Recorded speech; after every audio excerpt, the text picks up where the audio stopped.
That's right. The robots are marching. Ta-ta-ta-ta-ta-ta. Well, that was terrible. I'm Gazbot, and this is March of Robots 2018, the most recent update.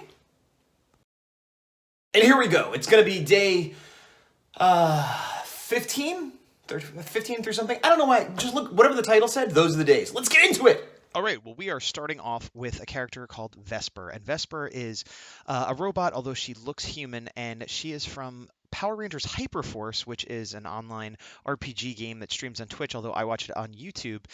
It's the way it works is sort of like a tabletop Dungeons and Dragons type game. I've talked about it before with the Red Lion, but this is one of the actresses slash characters. The character is Hyperforce Black, and the character is Vesper. They're played by Christina V, who I suppose is a famous YouTuber or singer or something, although I never heard of her before this. That's not an insult. I'm just saying this is how I know her. And what I was trying to do, I didn't draw the helmet because I guess I technically could have, because in the helmet she would still be a robot, but I do plenty of Power Ranger helmet shots, and I was trying to, stick to the March of Robots theme here.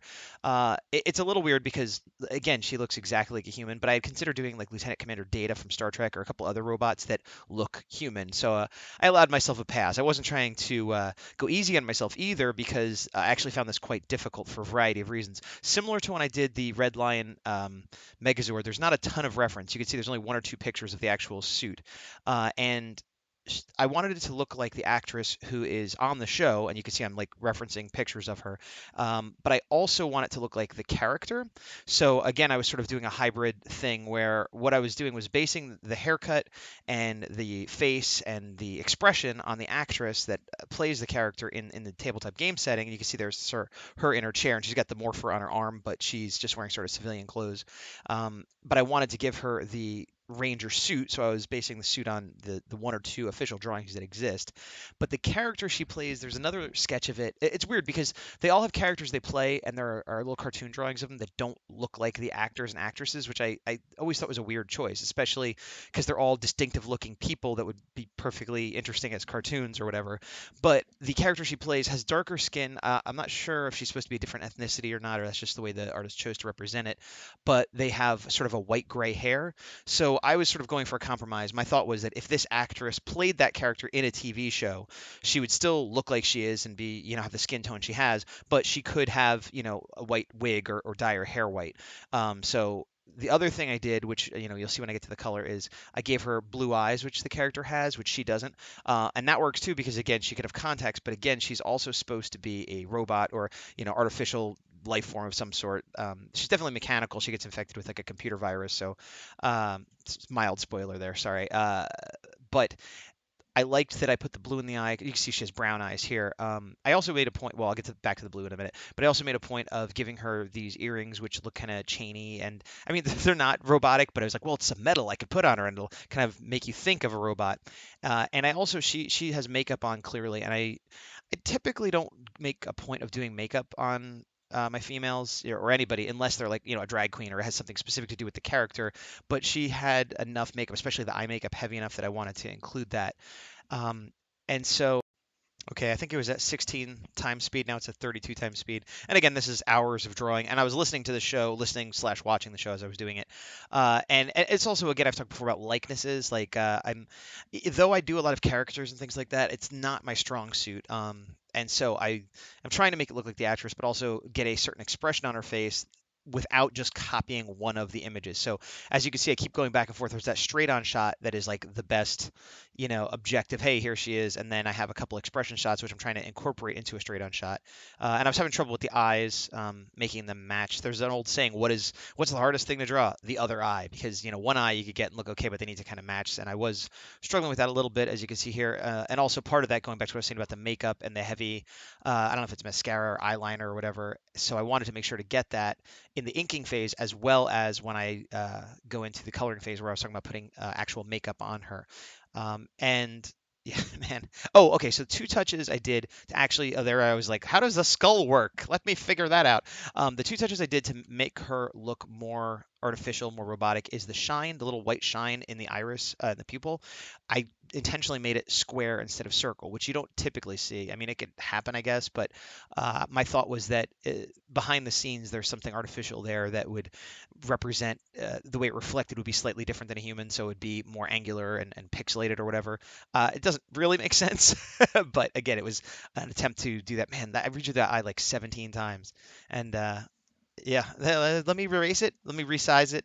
I tried copy and pasting the left one. I don't know why. Like I don't normally have that much trouble, but I guess I was just in my own head, and it's always harder too. Like I said, when you're doing a likeness, because it's not just making it look right; it's making it look like that character. And her bodysuit is all black, so I was trying to put in some shading so that like light line shading. There's the blue that I was talking about, and the gray. It's sort of a white gray. Yeah, there you go. There's the reference picture. So I didn't change the skin tone, but I wanted the hair to match. And there's what I was talking about with the black. When I put the black in, it's so hard to get shading on black unless it's like a shiny pleather leather, kind of color, which it wasn't. So I wanted to get some shading with the line work, which I normally wouldn't do when I'm coloring. I would try to not put so much in. And here I am with the makeup, trying with lipstick and different shades and layers just to get it to look like a clear pigment over her skin as opposed to just, coloring it red or pink or whatever. And I did put a slight highlight on the lips because it looks like she has sort of a shine. Excuse me. And there you can see how I do the shadow and the highlight. I usually go in really heavy and then erase it a little bit and then lower the opacity of the whole layer. I was pretty happy with the way the hair came out. I didn't want it to look like she was old. I wanted it to look like, a young person who had dyed her hair that color or an artificial life form that had that hair color. And so I was pretty happy with that. And then here I'm just putting a little bit more details on the chromey bits. In a minute, I think I go back to the eye. Oh, just a little background detail. Did I already do the blue on the eye? No, I made her eyes blue, but I didn't put in the shine. And so you can see, maybe I'll do a close up right here. Yeah, see, I put a little bit of blue and I tried to make it like a highlight, almost like a light in there, like a little rotating light, I imagine. Again, small touches just to make her look a little less mechanical, more mechanical rather. And then here is the finished product of Vesper, Hyperforce Black.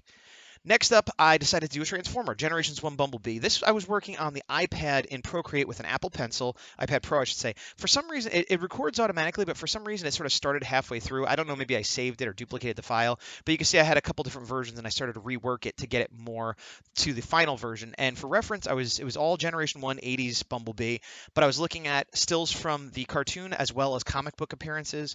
And especially in those early years, you think there's like a super definitive look, and there kind of is, but there's a lot of variation between artists. But I was pretty happy with what I got, especially the expression.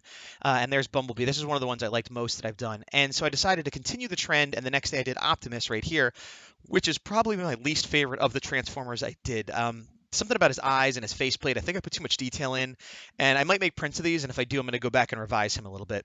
The next day I did Ironhide. I wanted to do 3 Transformers so I could have a 3 print set, and I figured Bumblebee and Optimus are the obvious ones, but who's the next in command? Arguably Ironhide. Jazz and Prowl were also up there, but again, I like him better than Optimus in the way he came out, and I liked his expression. This I did not do. This is a concept by Rider Boy for a Godzilla Force Megazord, kind of like a Power Rangers team that has their own Megazord made up of Godzilla, Rodan, Anguirus, and Destroya. Destroya! Sorry.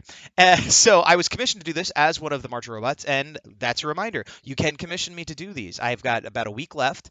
You could vote for the final one, and there's very few votes, so your vote would carry a lot of weight, and you could potentially win some original artwork. Or you could just commission me to do a piece like this, and this was like $20 for this digital, and he got a high-res copy that he could print. And there you have it. From my robots to yours, happy go.